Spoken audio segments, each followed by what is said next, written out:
अस्सलामु अलैकुम वरहमतुल्लाहि वबरकातुहू। कैसे हैं आप सब लोग? उम्मीद करता हूँ आप सब लोग अच्छे से होंगे, खैर वाफ़ियत से होंगे। सामने आप स्क्रीन पर देख रहे हैं आज और 2 वर्ड मैंने लिखे हैं। एक है voracity and the next word is veracity. Voracity and veracity, O and E का फ़र्क है। VORACITY, VERACITY, voracity and veracity. Pronunciation में दोनों वर्ड ऑलमोस्ट सेम है, लेकिन मीनिंग दोनों का डिफरेंट है।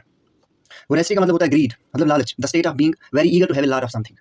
मतलब कि इंसान को बहुत ज़्यादा लालच है किसी चीज़ के लिए, पैसे के लिए, खाने के लिए, दौलत के लिए, ठीक है? मतलब कोई भी चीज़ जो है किसी को बहुत ज़्यादा अमाउंट में अगर चाहिए हो, उसको बहुत ज़्यादा उसकी ज़रूरत हो, ठीक है, बहुत ज़्यादा लालच करता हो, तो उसके लिए हम वर्ड ग्रीड का यूज़ करते हैं कि वो ग्रेडी है, बहुत ज़्यादा लालची है। लेकिन ग्रेडी के अलावा भी हम और बहुत सारे वर्ड्स जो हैं यूज़ कर सकते हैं, जिनका मतलब भी सेम होता है, जो वर्ड जो है हमारे पास ग्रीड लालच का होता है। तो वोरेसिटी जो है इसका मतलब लालच है। इसके अलावा कुछ और वर्ड्स हैं हमारे पास जिनका मतलब भी सेम है, लालच करना। मतलब इंसान को बहुत ज़्यादा शौक है कि मेरे पास कोई भी चीज़ हो वो बहुत ही ज़्यादा हो, ठीक है? तो रेपेसिटी इसका मतलब भी लालच होता है। वोरेशियसनेस इसका मतलब भी लालच होता है। ग्लूटोनी इसका मतलब भी लालच होता है। इडेसिटी, इडेसिटी का मतलब भी लालच होता है। रेपेशियसनेस इसका मतलब भी लालच होता है। हंगर हम बोलते हैं इसको बहुत ज़्यादा भूख है, बहुत ज़्यादा भूख है, ठीक है? मतलब पैसे के लालच में, कपड़े के लालच में, दौलत के लालच में बहुत ज़्यादा भूख है इसको, ठीक है? इसलिए इसका मतलब भी अगर एग्जाम में हमें वोरेसिटी का सिनोनियम ढूंढने के लिए अगर सिर्फ हंगर ही वहाँ पे हो, बाकी सब वोरेसिटी के अपोजिट हो, तो हम हंगर को यूज़ कर सकते हैं सिनोनियम ऑफ वोरेसिटी। तो हंगर का मतलब एक तो भूख है, लेकिन यहाँ पे इस भूख का मतलब लालच भी निकलता है। उसके बाद स्टमक, इसका मतलब भी लालच निकलता है। स्टार्वेशन एंड माल न्यूट्रिशन, तो ये जो वर्ड्स जो है, ठीक है, इन सब का मीनिंग जो है हमारे पास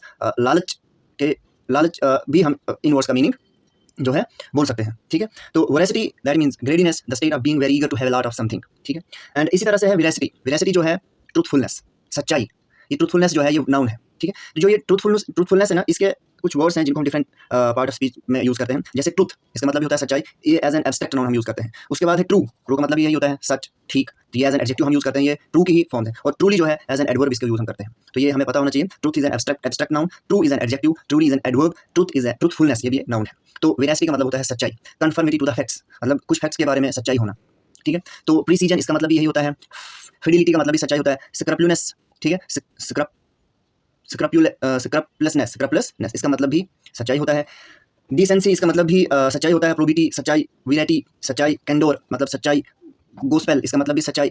डिंकम आई एक फ्रेज है, इसका मतलब भी सच्चाई होता है। ग्रैटिट्यूड इसका मतलब भी सच्चाई होता है। नीटी ग्रिटी ये भी एक फ्रेज है, इडियम फ्रेज है, जिसका मतलब सच्चाई होता है। DOP इसका मतलब भी सेम होता है, सच्चाई। एक्सियम सिनोनियम है वेरासिटी का, सच्चाई। रेक्टिट्यूड सिनोनियम ऑफ वेरासिटी, जिसका मतलब सेम है, ट्रूथफुलनेस, सच्चाई। एंड स्कूप, SCOOP स्कूप, इसका मतलब भी सच्चाई होता है। तो हमारे पास वर्ड्स हैं precision, fidelity, scrupulousness, decency, probity, verity, candour, gospel, dinkum oil, certitude, nitty-gritty, dope, axiom, rectitude, scoop. तो ये सारे वर्ड्स जो है वेरासिटी के हमारे पास सिनोनियम्स हैं। ट्रूथफुलनेस सच्चाई, ठीक है? हम मेन वर्ड जैसे ट्रूथ है, हमें सिर्फ पता यही होता है सच्चाई, लेकिन एग्जामिनर क्या करता है कि इसके सिनोनिम्स पूछ लेगा। ऐसे वर्ड्स जिसका मतलब सच्चाई होगा, लेकिन थोड़ा वर्ड डिफरेंट है, जैसे नीटी ग्रिटी एग्जाम में डाल दिया कि इडियम फ्रेज नीटी ग्रिटी है, इसका मतलब क्या है, स्कूप का मतलब क्या है, रेक्टिट्यूड का मतलब क्या है, सर्टिट्यूड का मतलब क्या है, कंडोर का मतलब क्या है, गोस्पेल, प्रोबिटी, फिडिलिटी, स्क्रप्लुनेस इसका मतलब क्या है, प्रिसीजन। तो प्रिसीजन से चलो ये प्रिसाइज से निकला हुआ है, एक्यूरेट, एक्यूरेसी, ठीक है? लेकिन कुछ ऐसे वर्ड्स होते हैं बिल्कुल आसान होते हैं, लेकिन हमें उनके बारे में इन्फॉर्मेशन नहीं होती है। आई होप आपको इन दोनों वर्ड्स के बीच में डिफरेंस का पता लग चुका होगा। तो मिलते हैं नेक्स्ट टाइम फिर एक और अच्छी वीडियो के साथ। तब तक के लिए खुदा हाफिज़।